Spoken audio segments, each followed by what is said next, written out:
부모님 몰래 무언가 샀다가 이거 괜히 샀네 하고 후회했던 경험 한 번쯤은 있으시죠? 만약 그게 꽤 비싼 물건이라면 과연 환불받을 수 있을까요? 오늘 바로 그 얘기, 청소년이 부모님 동의 없이 한 계약을 취소할 수 있는 아주 막강한 법적 권리에 대해 알아보려고 합니다. 오늘 우리가 함께 풀어볼 딜레마는 바로 이겁니다. 17살 학생이 60만 원짜리 다이어트 식품을 덜컥 샀어요. 그런데 절반쯤 먹어보니까 후회가 되는 거죠. 이거 과연 환불 받을 수 있을까요? 없을까요? 이 질문을 따라가다 보면 오늘 이야기의 핵심에 다다르게 될 겁니다. 자, 그럼 먼저 이 다이어트 식품 사건, 대체 무슨 일이 있었던 건지 그 구체적인 상황 속으로 한번 들어가 보죠. 상황을 한번 정리해 볼까요? 구매자는 17세 고등학생이고요. 상품은 60만 원짜리 다이어트 식품. 이미 할부로 20만 원은 냈고 절반은 먹은 상태입니다. 그런데 이제 와서 계약을 취소하고 싶은데 판매자는 오히려 먹은 값으로 10만 원을 더 내라고 하는 거죠. 와, 정말 복잡하죠.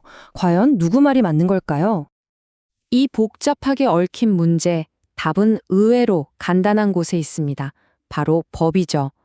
법은 이런 상황에 놓인 미성년 소비자를 위해서 아주 강력한 보호 장치를 마련해 뒀는데요. 그게 바로 취소권이라는 겁니다. 자, 법 얘기를 하려면 제일 중요한 단어부터 짚고 넘어가야겠죠? 바로 미성년자입니다. 우리 민법에서는요, 만 19세가 안 된 사람을 미성년자로 보는데요. 바로 이 친구들을 법이 특별히 보호해 주는 겁니다. 우리 민법에 이런 내용이 있어요. 미성년자가 법정 대리인, 그러니까 부모님 동의 없이 계약을 했다면 원칙적으로 그 계약 취소할 수 있습니다. 진짜 놀라운 건 뭐냐면요. 보통의 환불 기간이 한참 지났어도 부모님이 이 권리를 행사해서 취소할 수 있다는 사실이에요. 아니, 왜 이렇게까지 강력한 법이 있을까요? 이유는 간단합니다. 아직 사회 경험도 부족하고 판단력도 완전하지 않은 청소년들이 자신도 모르게 불리한 계약을 맺는 걸 막아주기 위해서예요. 이건 막 휘두르라고 주는 칼이 아니라 스스로를 지키라고 주는 든든한 방패 같은 거죠. 그런데요, 이야기가 여기서 끝이라면 너무 간단하겠죠. 여기에 아주 중요한 변수가 하나 등장합니다. 바로 현존 이익의 원칙이라는 건데요. 와, 이름은 좀 어렵죠. 근데 이 규칙 하나가 이 사건의 결과를 그냥 180도 뒤집어 버립니다. 자, 이 화면 좀 보세요. 여기가 오늘 이야기의 하이라이트입니다. 보통 우리가 뭘 사서 쓰다가 환불하면 내가 쓴 만큼은 돈으로 물어줘야 되잖아요. 그게 상식이고요. 하지만 미성년자는 다릅니다. 특히 생활에 꼭 필요하지 않은 물건이라면 그냥 남은 것만 돌려주면 그걸로 끝이에요. 네, 맞아요. 잘못 들으신 게 아닙니다. 이미 써버린 부분에 대해서는 단 한 푼도 낼 필요가 없다는 뜻이에요. 정말 엄청나죠? 그럼 이걸 우리 학생 사례 그대로 한번 가져와 볼까요? 60만 원짜리 다이어트 식품. 이게 뭐 매일 먹는 밥이나 빵처럼 없으면 큰일 나는 그런 생활 필수품은 아니잖아요. 바로 그겁니다. 그래서 이 학생은 그냥 먹고 남은 것만 돌려주면 그걸로 모든 의무가 끝나는 거예요. 자, 그래서 최종 결론은 정말 놀랍습니다. 이 학생 이미 냈던 20만 원 전액 그대로 돌려받습니다. 그럼 판매자가 더 내라고 했던 10만 원은요? 당연히 낼 필요가 없죠. 오히려 돈을 돌려받고 상황 끝입니다. 자, 이쯤 되면 이런 생각이 딱 드실 거예요. 아니, 잠깐만요. 그럼 판매자는 뭐가 돼요? 너무 억울한 거 아니에요? 네, 맞습니다. 법도 그걸 모르는 게 아니에요. 그래서 미성년자를 보호하는 동시에 판매자를 위한 안전장치도 함께 마련해 뒀습니다. 균형을 맞춰야 하니까요. 만약에 청소년들이 이 제도를 막 악용하면 어떡해요? 그럼 판매자는 그냥 속수무책으로 당해야만 하는 걸까요? 당연히 아니겠죠.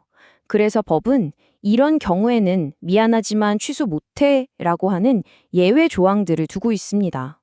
과연 어떤 경우들일까요? 미성년자의 이 막강한 취소권 방패가 통하지 않는 세 가지 경우가 있습니다. 첫째, 자기가 저 성인이에요 하고 적극적으로 나이를 속였을 때. 둘째, 부모님 동의서를 위조하는 것처럼 아예 작정하고 속임수를 썼을 때. 그리고 마지막으로 판매자가 부모님께 직접 확인을 했는데 부모님이 그거 괜찮아요 하고 인정을 해주셨을 때 이 세 가지 경우 중 하나라도 해당되면 미성년자라도 계약을 마음대로 취소할 수 없게 됩니다. 이 노트북 구매 사례를 보시면 그 차이가 확 와닿으실 거예요. 자, 왼쪽의 갑 학생은 그냥 부모님 동의 없이 샀어요. 이건 법이 보호해주는 범위 안에 있죠. 그래서 부모님이 취소할 수 있습니다. 하지만 오른쪽의 을 학생은 어땠죠? 부모님 동의사를 위조했잖아요. 이거 명백한 속임수거든요. 이럴 땐 법이 판매자의 손을 들어주는 겁니다. 그래서 이 계약은 취소할 수 없는 거죠. 판매자한테는 방어만 하는 게 아니라 더 적극적으로 쓸 수 있는 권리도 있어요. 먼저 부모님한테 한 달 이상의 기간을 딱 정해서 물어볼 수 있어요.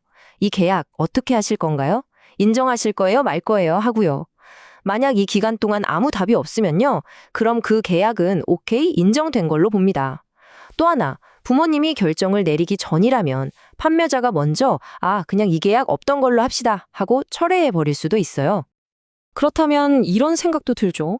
아니, 그럼 미성년자는 편의점에서 과자 하나 살 때도 일일이 부모님 허락을 받아야 하나? 에이, 물론 아니죠. 법이 그렇게까지 꽉 막히진 않았습니다.